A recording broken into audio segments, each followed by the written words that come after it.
Long time no see, fantasizers. We have a lot to get caught up on. Let's first start with Mont results. For the women, Rachel Atherton smashed the field by over 5 seconds. TAHNEE SEAGRAVE in second, Tracy Hanna in third. For the men, LOIC BRUNI proving he has what it takes to win in 2018. We all knew it, he just hadn't done it yet up until that point. Taking the win at Mont with Troy Brosnan in second place and Danny Hart in third.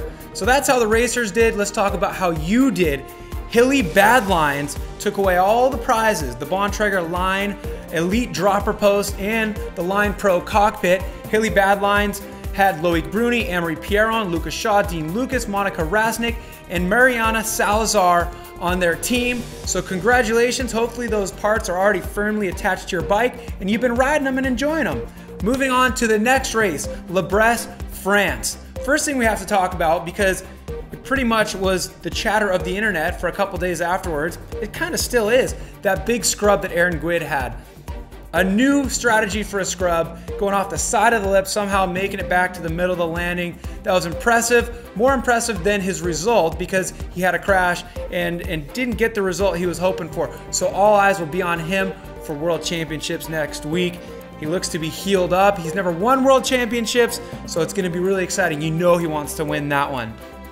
So for the women's results at Bresse, NICOLE back from injury, getting onto the podium already, third place. She'll have a little bit more time to heal up now before World Champs, so hopefully she can keep the momentum rolling. TAHNEE SEAGRAVE just barely missed the win in France, 0.638 behind Rachel Atherton, who took the win and took the World Cup overall. She only needed 4th place or better to get that World Cup overall, but she won the race. You know, a racer like Rachel Atherton, she can't just focus on points and standings when she's on the course. She's peeling off tear-offs thinking, I'm gonna win this race, and she did, and she won the World Cup overall. So congrats to her, congrats to those of you who had those riders we just talked about on your teams, because you got some points as well. In the men's category, Brooke McDonald on the podium, 3rd place, great to see. If you watch these recaps, you know I'm a big Brooke McDonald fan, so great to see the Bulldog on the box.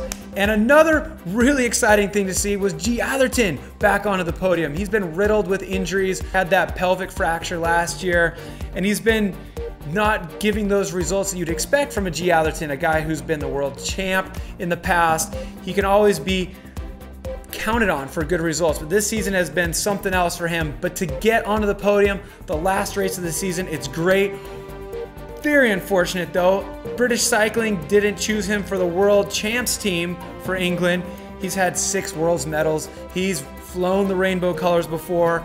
He had 9th overall this season, so only 1 podium finish that came in the last race of the season, but he still salvaged a 9th overall, which is obviously insane. Top 10 overall on a season that can be considered kind of a down year for G. Atherton. Getting on the podium at the last race and not being able to go to World Champs next weekend. So that's unfortunate. Of course, that's a source of controversy. So if you want to let your voice be heard, put a comment in. I'm not going to read it, but I'm sure somebody will. But in 1st place, we had a huge surprise. Way bigger surprise than having G. Atherton return to the podium. It's MAES winning the race. Yeah, that MAES. The MAES that you know from Enduro, the guy who won the EWS at Whistler just a couple weeks ago. The last 2 races he has entered, he has won. And those 2 races are in 2 separate disciplines. That is as insane as anything we've seen all season. So it's exciting for MAES fans, and it's exciting to see what the future holds for MAES in downhill. A force to be reckoned with in EWS and downhill. And it seemed like everybody there was really excited to see him pull it off.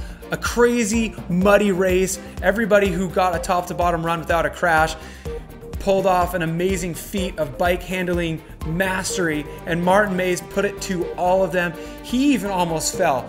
Take a look at that near crash he had in that right-hander, dropping a foot but holding on. That's what I love about mud races. Everybody's just on the edge of control, and it's whoever can have the least mistakes who's gonna win.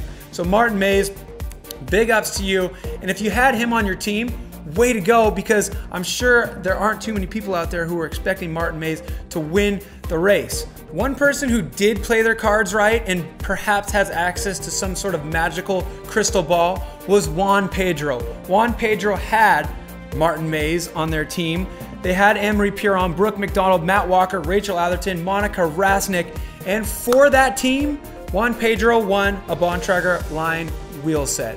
So way to go, Juan Pedro. I don't know what sort of foreshadowing app you have on your phone, but keep it. Pay the $2.99 subscription, whatever it costs to keep that app, because you're gonna wanna use those skills for World Champs if you wanna win that Trek Session 9.9. That bike we've been talking about all year. Every single one of you watching this wants to win it, but here's a list of names of people who are close to winning it, usernames at least. So leading the charge right now is Lugs83. Most points right now going into the final Pinkbike Fantasy Downhill presented by Trek round, which is going to be World Champs. In second place is Sia Poops. That's the real username.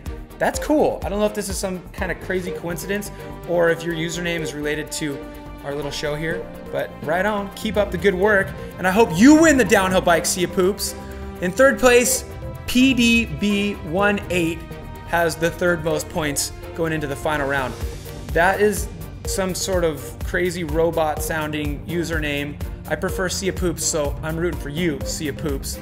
But anything can happen rolling into the final race. For those of you who aren't sitting in the top 3, if I had to give you some advice on how to build your team for this next race, I'd say take a look at the World Cup overall results. That's gonna be your best gauge on who's consistent this year. Riders like Troy Brosnan, Danny Hart, Laurie Greenland.